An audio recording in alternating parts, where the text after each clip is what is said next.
하나님이 분명히 구름기둥과 불기둥으로 인도하셔서 그 구름기둥과 불기둥을 따라 가서 진을 쳤습니다. 진을 치라 해서 진을 쳤는데 앞에는 홍해, 뒤에는 바로의 군대가 추격하는 진퇴양난에 빠집니다. 모세가 인도하는 대로 따라갔습니다. 물 없는 사막길을 사흘 동안 따라갔는데 그만 마라를 만나서 쓴물을 먹고 배탈이 났습니다. 출애굽 이후 2달 반이나 사막길을 따라왔는데 먹을 양식이 다 떨어졌습니다. 여호와의 명령대로 신광야를 떠나서 노종대로 행해서 르비딤에 도착했는데 마실 물은 없고 목은 타들어갑니다. 우리가 분명히 하나님의 명령대로 순종했는데 그 결과가 어려움과 고통으로 드러날 때 이때야말로 바로 우리의 신앙이, 진정한 신앙이 나타날 때입니다. 하나님은 이걸 보시길 원하십니다. 하나님이 홍해 앞에서 홍해를 가르셨습니다. 마라의 쓴물 앞에서 하나님이 쓴물을 단물로 고치셨습니다.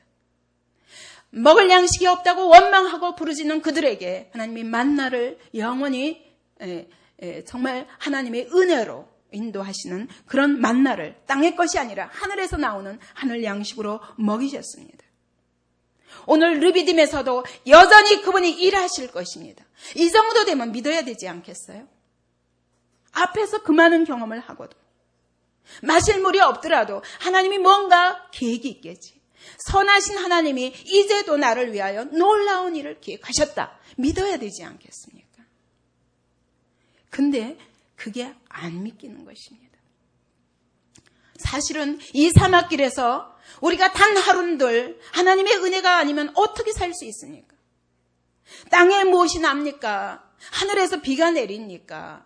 땅에서 우물이 있으니까 한 걸음도 하나님의 은혜가 아니면 움직일 수 없는 상황 속에서 이제까지 살아왔으면 오늘도 이 문제 앞에서 하나님의 놀라운 계획이 있음을 믿어야 됩니다. 그러나 문제만 만나면 다시 원점으로 돌아가는 우리의 불신앙의 모습을 오늘도 본문에서 볼 수 있습니다. 하나님의 능력을 경험하고 구원의 감격에 젖어서 소고치며 춤추며 찬송으로 시작했던 광야 생활입니다. 그러나 하나 해결하면 또 한 문제가 나오고 또 가도 사막 벌판만 계속 펼쳐지고 목은 타들어가고 이런 고통 앞에 우리가 얼마나 쉽게 무너지는, 그리고 그 고통 앞에 쉽게 굴복하여서 하나님의 임재도 믿지 못하고 이제까지 하나님이 하신 일도 다 우연으로 돌려버리고 그건 어쩌다 된 일이고 이제 안 하실 거라는 거죠. 지금 이 문제 앞에서는 하나님이 아무 계획이 없다는 것이죠. 그리고 좌절하고 절망하면서 하나님 앞에 신경질을 부립니다. 여기 3절 말씀을 오늘 우리말로 이렇게 바꾸자면 이렇습니다. 왜 신앙생활이 이렇게 힘든 것인가? 내가 언제 구원해달라고 그랬나? 차라리 예수를 모르는 게 낫겠다. 얼마든지 쉽고 편한 교회도 많은데 뭘 더 요구하는 거야? 어디까지 가라는 거야? 이만하면 됐잖아? 이제는 그만할 때도 됐잖아? 왜 하나님은 더 이상 계속 하나님도 아니야. 모세야, 네가 왜? 이것이 바로 오늘 우리말로 바꾼 3절의 이야기입니다. 이스라엘 백성의 이야기입니다. 구원은 하나님의 강권적인 은혜로 말미암아 하루아침에 이루어졌지만 그러나 우리 안에 있는 이 강팍한 기질을, 이 육적인 기질을 영적 기질로 바꾸는 데는 하루 이틀이 걸리는 것이 아닙니다. 그래서 구원받은 하나님의 자녀들이 거룩한 백성이 되는 데는 많은 시간이 필요한 것입니다. 이스라엘 백성을 보면 너무 더디지 않습니까? 여러분 40년이나 걸려야 된다면 40년을 걸려도 모세와 여호수아와 갈렙 외에는 소망이 없다면 우리 일평생을 다 허비하고 어떡하겠습니까? 너무 억울하지 않습니까?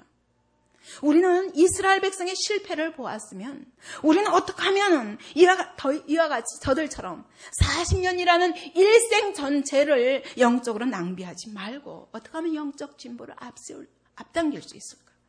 어차피 하나님이 애굽에서 건져내시고 광야로 인도하실 때 이 광야가 끝이 아니지 않습니까? 우리의 목표가 분명히 있습니다. 그 목표를 향해서 달려가고 그 목표를 성취하고 우리 안에 승리와 가난을 정복하는 역사가 있어야지. 언제까지 광야에서 이와 같이 원망하고 불평만 하겠습니까? 때로 성도들의 모습을 보면 안타까운 것이에요. 왜냐하면 이게 필요 없는 시간이거든요. 이 원망과 이 불평과 하나님을 대적하고 모세와 다투는 일을 통해서 시간을 낭비할 필요가 없습니다. 그런데 어쩌면 그렇게도 잘 속을까요? 그래서 어떻게 하면 이 진보를 앞당길 수 있을까? 그것을 한번 오늘 본문을 통해서 생각할 수 있기 바랍니다. 이스라엘은 모세와 다투었다고 이야기합니다. 근데 이것을 가리켜서 모세는 하나님을 테스트하는 것이라고 말했습니다. 사실 이런 문제를 만났을 때 여러분 누구와 다퉈야 될까요? 누구와? 자기 자신과 다퉈야 되지 않겠습니까? 이제까지도 일하셨던 하나님이 이제도 일하실 터인데 그것이 안 보인다고 내가 이러면 안 되지. 나를 꺾고 기다리자. 믿고 기다리자. 하나님의 선하심을 믿자. 그분을 찬양하자. 지금 내 눈앞에 보이는 건 없지만 그분 하실 것이다.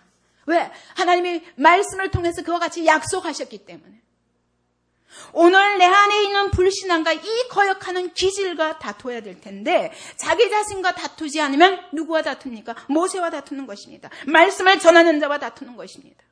사울이 하나님이 기름 부으셨더니 기름 부으신 하나님과 다투는 방법을 누구와 다퉜습니까? 다윗을 다투어서 10수년 이상을 쫓아다니면서 그를 죽이려고 합니다. 이것은 나와 함께 하시는 하나님, 이스라엘 백성 가운데 오늘도 인도하시는 하나님과 다투는 것입니다. 하나님의 말씀과 다투는 것입니다. 왜 다툽니까? 꺾기 싫어서. 여러분, 이게 훨씬 쉬워 보입니다. 이제까지 수십 년 동안 이렇게 굳어진 기질, 자기 감정대로 자기 고집대로 사는 이 기질을 꺾는 것이 너무도 싫습니다. 힘듭니다. 그리고 꺾이기 싫은 교만과 자존심 때문입니다. 이제까지 형성되어 온 옛 습관을 이거를 극복하려면 육체를 채워야 되고 자기 감정을 채워야 되고 고집을 채워야 되는 일이 남았습니다. 이것이 힘듭니다. 그리고 무엇보다 영적 무지 때문입니다. 하나님이 누구신지도 모르고 정말 하나님의 놀라운 계획을 바라보지 못하는 영적 무지 때문입니다. 영어로 말하면 모세와 쿼럴했다고 그래요. 계속 말로 다투었다는 것입니다. 도무지 이게 무슨 하나님의 뜻이냐? 하나님의 뜻이라면 왜 이렇게 어려움이 오겠느냐?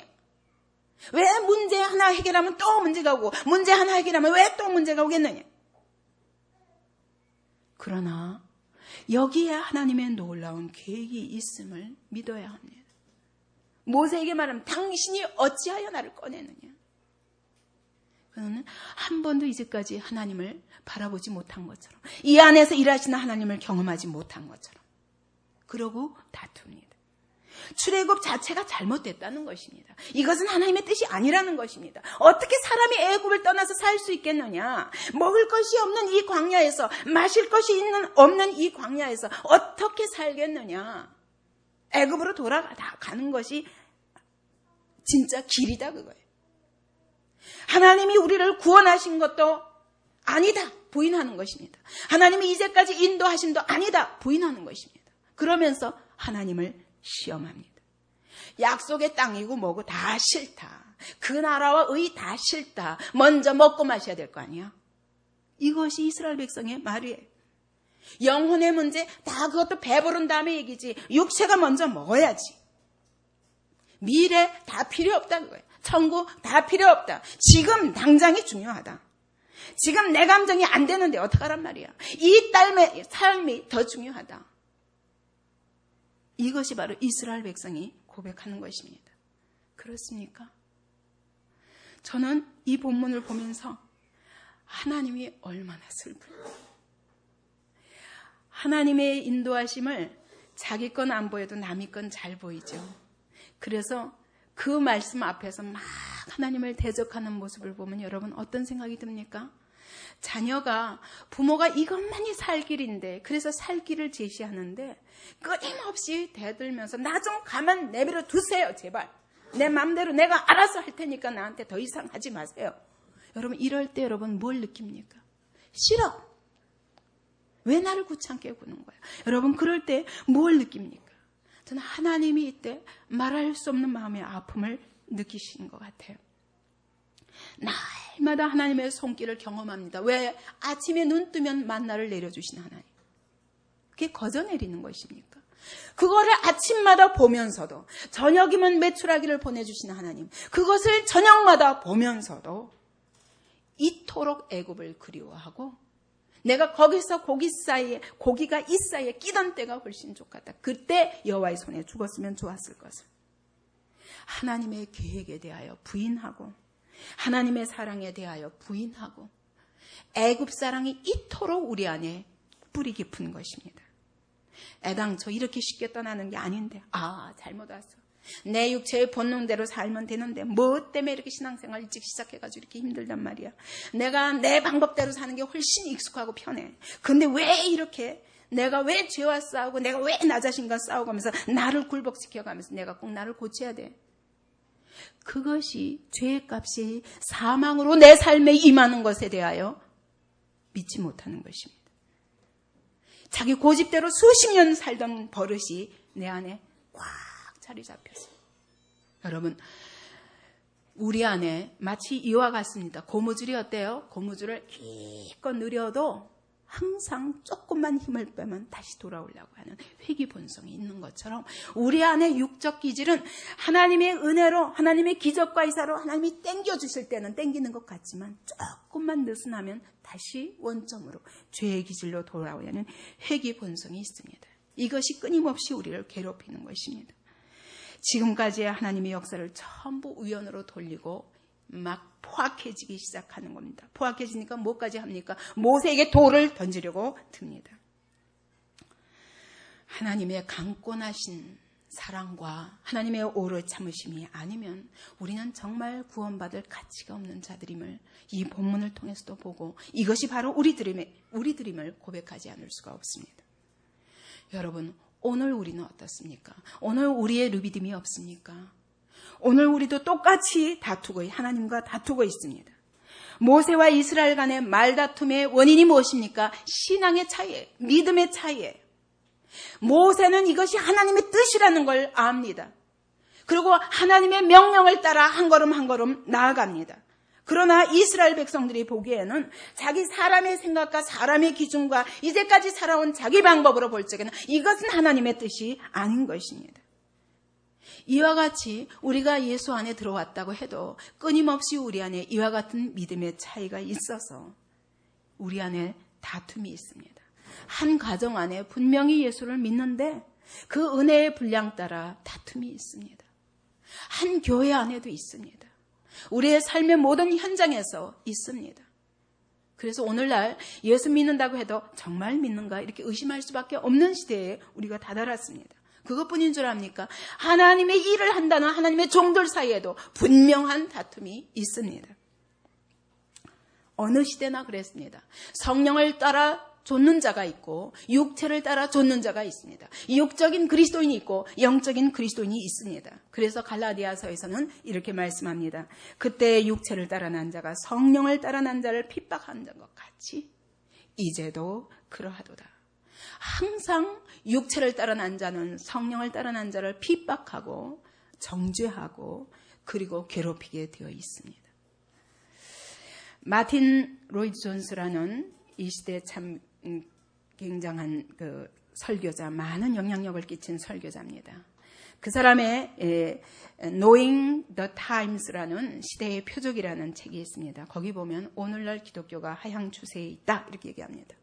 이전의 모든 기초가 흔들리고 있다 말하면서 이전에는 반종교가 우리의 원수였지만 이제는 반종교가 아니라 철저히 하나님께 대하여 무관심하고 철저히 하나님을 망각한 그런 시대 속에 우리가 살고 있다 말하면서 이것을 해결하는 방법은 어떤 사람들은 성경 속에 있는 하나님의 말씀으로 돌아가야 한다.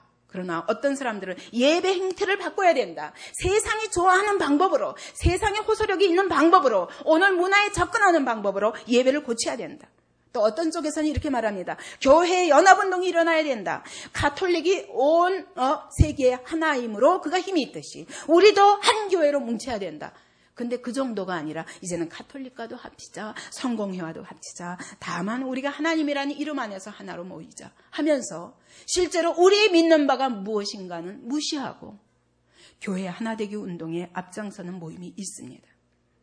그리고 어떤 것은 이렇습니다. 여러분이 이것을 여러분의 가까운 교회들에서, 오늘날 교회들에서 볼 수 있습니다. 그것이 뭐냐면 네 번째 방법이 지역사회 중심의 교회가 되어야 된다 하면서 교회를 각가지 프로그램을 통해서 세상을 불러들이는 그런 센터로 삼고자 하는 방법입니다. 이것이 사실은 가톨릭과 성공회로부터 시작된 것입니다. 근데 이제는 개신교도 이거밖에 교회가 살 길이 없다 이렇게 얘기합니다. 그러면서 로이드 존스 하는 말이 그것입니다. 이 시대의 싸움은 무엇이냐? 신본주의와 인본주의의 싸움이다. 이렇게 얘기합니다. 여러분 늘 들어왔던 얘기죠. 그렇습니다. 신본주의는 하나님이 이 세상의 주인이시므로 우리가 그 주인의 마음과 그 주인의 말씀에 순종하지 않는 한은 우리에게 복이 없다. 이것이 결론입니다. 그런가 하면은 인본주의는 뭐냐? 이것은 인간 세상이다. 하나님은 하나의 종교일 뿐이다. 우리가 만든 종교일 뿐이다. 예수 그리스도도 사람일 뿐이다. 조금 나은 사람일 뿐이다. 그러므로 우리는 인간 자신을 신뢰하고 교육을 통해서 진보를 시켜서 좀 더 나은 사회를, 완전한 사회를 만들어 가야 된다. 이렇게 얘기합니다. 신본주의는 성경에 최고의 권위를 두지만 인본주의는 성경보다 이성이 우위에 있어서 이성으로 성경을 비판합니다. 그래서 성경에 있는 표적과 기사와 이 많은 이해할 수 없는 그런 것들은 다 배제시킵니다. 이것이 19세기 계몽주의 이후의 영향입니다. 이 신본주의에서는 하나님이 성경을 통해서 오늘 우리에게 말씀하신 것이 무엇인가? 이것을 중심으로 하나님의 말씀에 귀를 기울이고 하나님과의 관계를 고치는 데 중점을 두고 있다면 이 인본주의는 예수 그리스도라는 이름을 가지고도 하나님이라는 이름을 가지고도 종교는 생활 속에 분명한 유익을 끼치면서 우리의 삶 속에 영향력을 미쳐야 된다는 것입니다. 그래서 가정은 어떻게 해야 되며 사회는 어떻게 해야 되며 교육은 어떻게 해야 되며 상담은 어떻게 해야 되며 도덕은 어떻게 해야 되며 그래서 인간을 어떻게 하면 좀 더 나은 삶의 질을 바꾸는데 하나님의 교회가 보탤 것인가? 여러분 분명히 기억해야 됩니다. 오늘날 많은 프로그램이 있는 교회일수록 여기에 기초를 두고 있다는 것을 기억하셔야 됩니다. 좋아 보이죠? 그래서 그 프로그램에 참여함으로 어떤 문화적 유익을 구하기 위해서 큰 교회로 몰려듭니다. 그들은 이렇게 말합니다. 전도하지 말고 우리에게 삶을 보이자. 저들에게 어떤 유익을 제공해서 교회 안으로 들어오게 하자. 그래서 큰 교회를 세우자. 큰 집회를 만들자. 이것이 바로 성공이다. 어쨌든 교회 안에 들어오는 것이 유익하다. 그러므로 예배까지도 고칩니다. 왜? 많은 사람들에게 문화적 접근을 할 수 있는 열린 예배. 그래서 설교가 필요 없습니다. 연극이나 찬양을 통해서 그들에게 접근하고자 합니다. 그러나 정말 신본주의로 정말 하나님의 말씀이 그렇게 우리에게 말씀하시냐? 아닙니다. 하나님은 우리가 인간이 얼마나 무가치한 인간인가를 말씀하십니다. 우리가 죄가 무엇인가를 깨닫고 하나님의 뜻대로 살 수 없는 우리 이 죄 때문에 오늘날 전쟁이 있고 기근이 있고 연병이 있고 오늘 이 땅의 모든 문제가 죄 때문이라는 것을 기억하게 하며 죄에서 돌이켜라, 회개하라. 그리고 다시 하나님 앞에 나아가서 하나님이 원하시는 뜻대로 자기를 굴복시키고 그리고 하나님께 헌신하는 것만이 오직 살 길이다. 이것을 이야기하고 있는 것이 바로 성경입니다.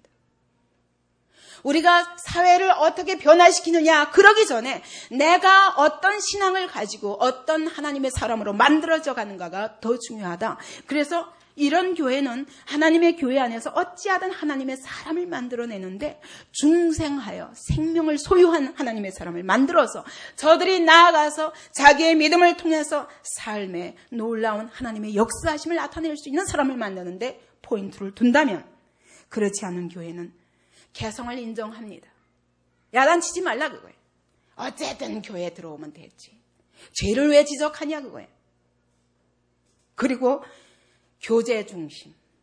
거저 모여서 어떤 방법으로든 교제함으로 이 안에 즐거운 공동체를 만들어가는 것을 목표로 합니다. 그래서 지역사회를 끌어안자는 것입니다. 그리고 성경을 공부하자는 것입니다. 왜? 지성적 변화에 의해서 사람이 바뀌어질 수 있다고 믿기 때문입니다. 그러나 성경은 그렇지 않습니다. 원래 완악한 죄성 때문에 정말 회개하고 거듭나지 아니하고는 소망이 없다는 것이 성경입니다. 오늘 하나님의 교회가 능력이 없는 것은 성경에 의하면 성령의 능력을 받지 못해서이지 교회가 연합되지 않고 그저 이론과 교리와 상관없이 무조건 하나 되는 것이 중요한데 그것을 못해서 오늘 하나님의 교회가 무력한 것은 아닙니다. 예배의 형태를 어떻게 고치느냐 그게 중요한 게 아니라 정말 하나님의 말씀이 살아서 한 영혼과 영혼에게 찌르고 쪼개어서 죄를 깨닫게 하고 돌이키게 하고 하나님 앞에 엎드러지게 하고 그래서 하나님의 뜻에 순복하게 만드는 것이 해결이라고 믿지 않는 것입니다. 인본주의적 종교는. 이것이 오늘날 기독교 안에도 팽배되어 있음을 기억하셔야 될 것입니다. 하나님의 목적은 하나님과 화목한 것입니다. 이 죄인들이 하나님과 화목하여 이제는 예수께 나와 새 사람으로 창조되어서 이제는 그리스도의 사람으로 그리스도의 능력으로 세상을 이기고 정말 의의 사람으로 바뀌어 가는 것. 그래서 죄와 사망의 법에서 해방되는 것이 바로 하나님의 뜻입니다. 그러나 인본주의에 근거하고 있는 것은 자, 그리스도인으로서 정치를 어떻게 할 것이며 그리스도인으로서 경제는 어떻게 다룰 것이며 그리스도인으로서 교육은 어떻게 할 것이며 그리스도인으로서 건강은 어떻게 지킬 것이며 오늘날 사람들의 관심 있는 모든 문제를 가지고 접근해서 그들에게 영향력을 미치고 보다 나은 이 땅의 사회를 건설하는 데 최고의 목표를 두고 있습니다. 그러나 성경은 이 땅의 모든 문제들은 성령의 권세로만 하나님의 말씀의 권세로만 해결되지 사람이 바뀌기 전에는 해결이 없다고 말씀하십니다. 우리가 얼마나 하나님의 말씀에서부터 빗나가 있는가 기억해야 될 것입니다. 하나님의 그 구원 계획과 하나님이 우리를 위해서 예비하신 그 영광의 풍성함을 보지 못하면 우리는 내세를 부인할 수밖에 없습니다. 이 땅의 삶이 더 중요합니다. 왜 죄에 대해서 자꾸 얘기하느냐? 구원 필요 없습니다.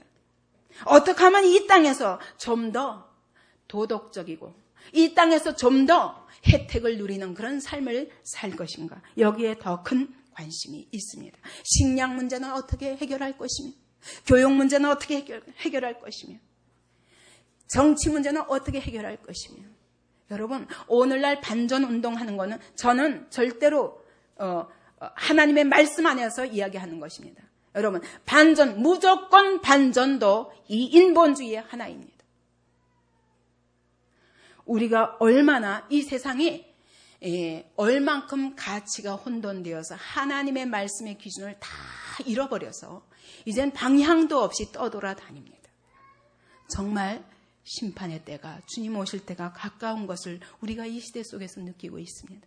여러분 오늘 우리가 사는 세대는 교회라고 해서 다 믿을 것이 아니요 하나님을 말한다고 해서 다 믿을 것이 아닌 그런 영적 혼란의 세대에 빠져 있습니다.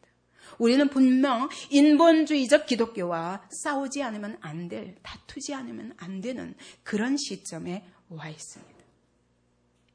그러면 해결책이 뭐냐?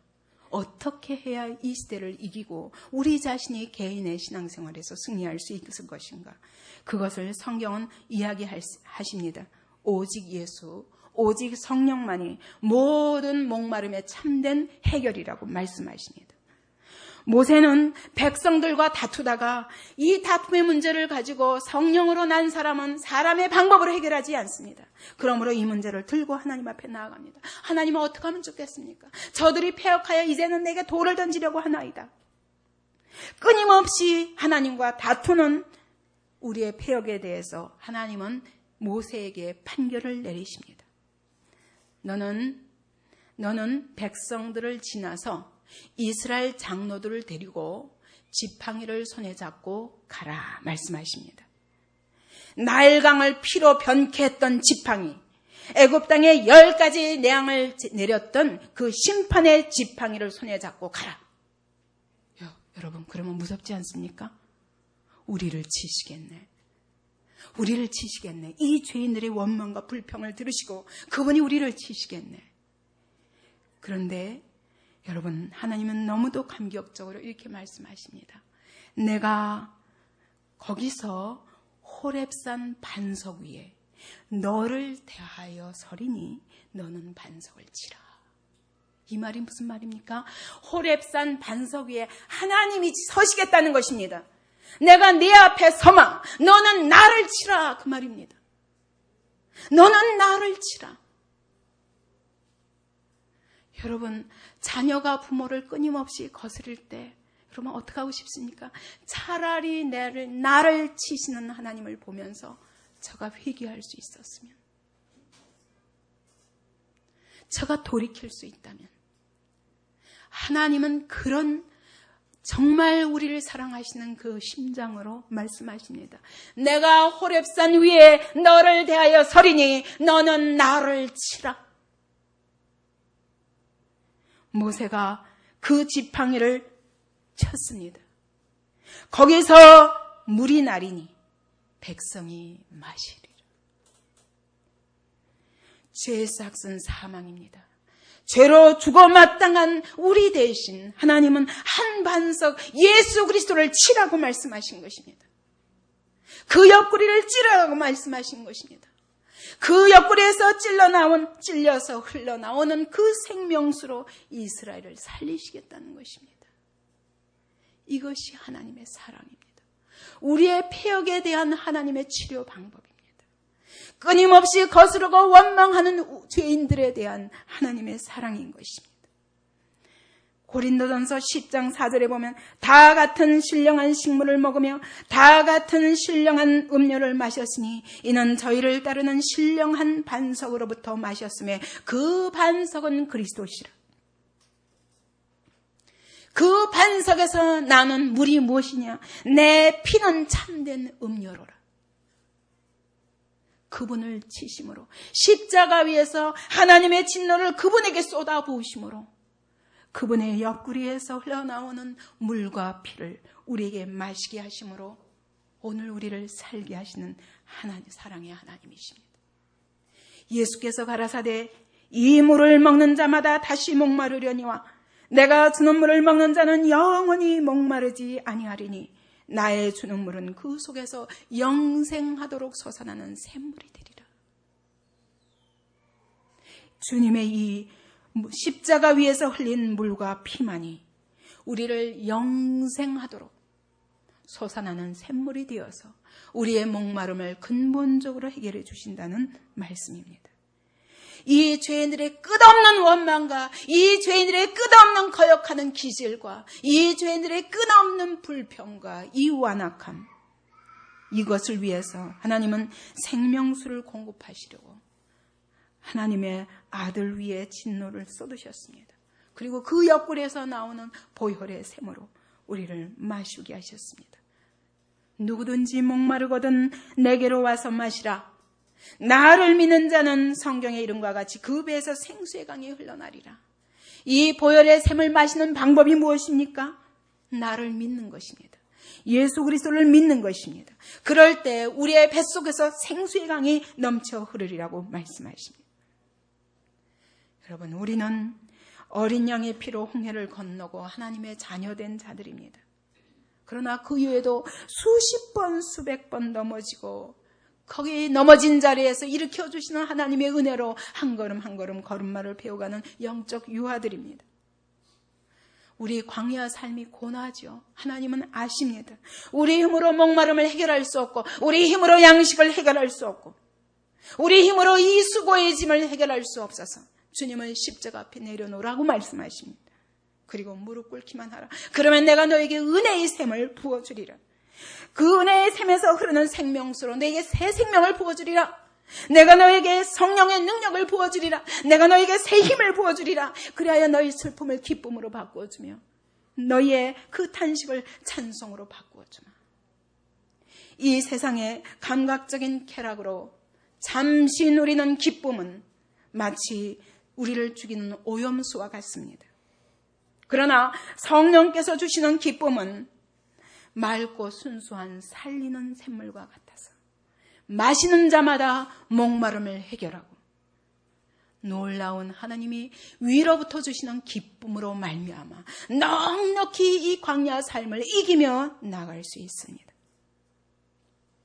결론을 맺겠습니다. 이스라엘 광야 생활의 모든 문제가 하나님 왜 주셨습니까? 아시면서 왜 주십니까? 여기 가면 물이 없는 거 아시는데 왜 데려가십니까? 양식이 없는 거 아시는데 왜 데려가십니까? 모든 걸 준비하시는데도 불구하고 왜 원망할 때까지 기다리십니까? 우리가 하나님이 누군지 알지 못하는 우리에게 주님이 누구신가를 드러내기 위한 하나님의 계시의 기회요, 영광의 기회입니다. 홍해 막다는 길에 가두어 주심으로 인하여 홍해를 가르시는 하나님의 능력을 계시하셨고, 애굽의 군대가 수장되는 것을 통해서 네 안에 너를 쫓아오는 바로의 군대, 네 속에 있는 바로의 군대를 죽이라. 그리고 너는 이 홍해 안에서 죽은 자가 내가 다시 살리심으로 그 강을, 그 홍해를 건너게 하심으로 네가 살았다. 그러므로 이제는 부활의 새 생명으로 살아라. 이것을 계시하기 위해서 하나님은 홍해의 막다른 길에 인도하셨습니다. 왜 물 없는 사막의 사흘길을 고생하게 하시다가 또 마라를 만나고 그 마라의 쓴물을 먹고 복통이 나서 고통을 하게 하십니까? 마라의 쓴물을 단물로 바꾸시는 하나님, 우리의 모든 죄로 인한 고통을 치료하시는 하나님을 계시하시기 위함입니다.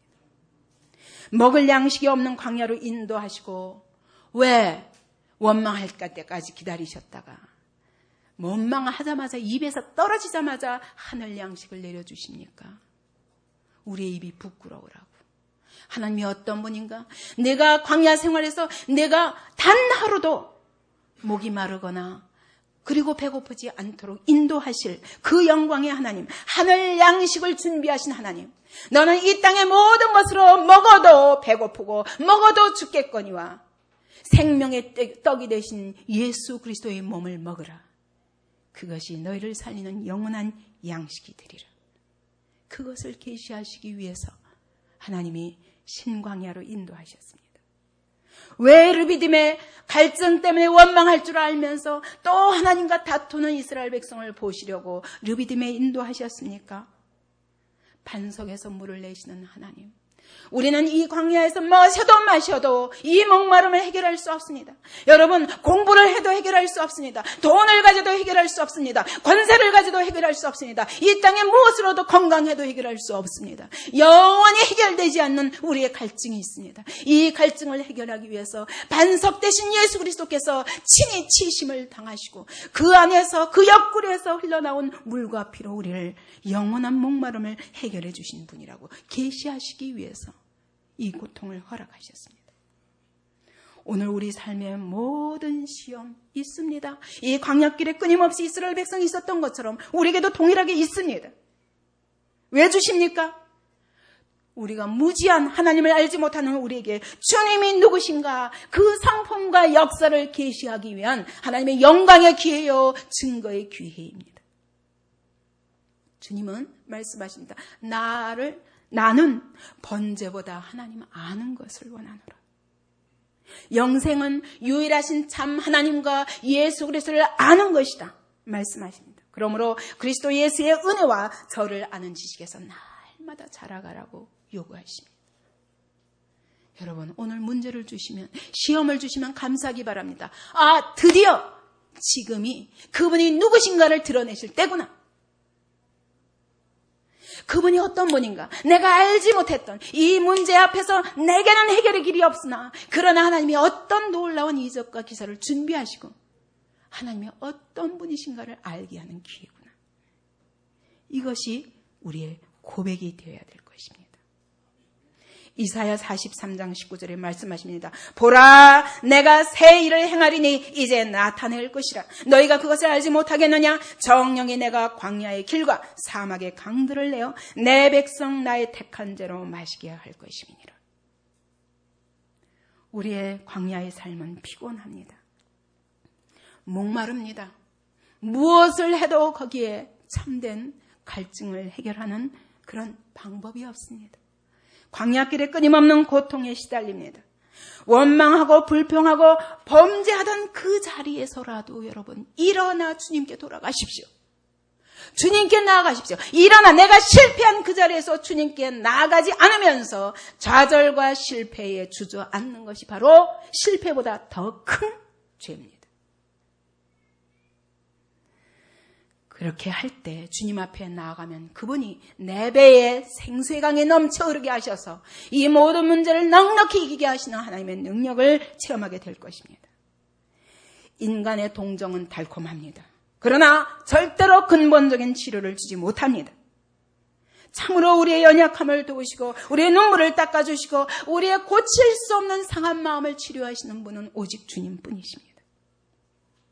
이 세상이 주는 일시적인 위로를 쫓다가 길을 잃지 마시고 하나님은 때리시다가도 사랑하기 때문에 때리시다가도 또 안아주시고 고쳐주시는 하나님의 품에서 결코 목마르지 아니한 영원한 생수로 참된 만족을 얻으시기 바랍니다. 주님은 우리의 연약함을 아십니다. 광야길에서 원망할 수밖에 없고 실패할 수밖에 없고 넘어질 수밖에 없는 우리를 아십니다. 넘어진 것 그 자체를 책망하시지 않고 해결책을 주셨습니다. 예수 그리스도, 반석 되신 예수 그리스도, 그분 앞에 나와 그분의 보혈의 샘에 나아가라. 그분이 너에게 뱃속에서부터 흘러나오게 하는 생수의 강을 마시라. 이것을 하지 않는 것이 실패보다 더 악한 죄입니다. 하나님이 오늘도 그분께 나아가는 자에게 꾸짖지 아니하시고 은혜를 주시되 후히 주시며 그 후히 주시기를 기뻐하시며 우리에게 날마다 그분의 은혜로 말미암아 승리하게 하시는 놀라운 축복이 기다리고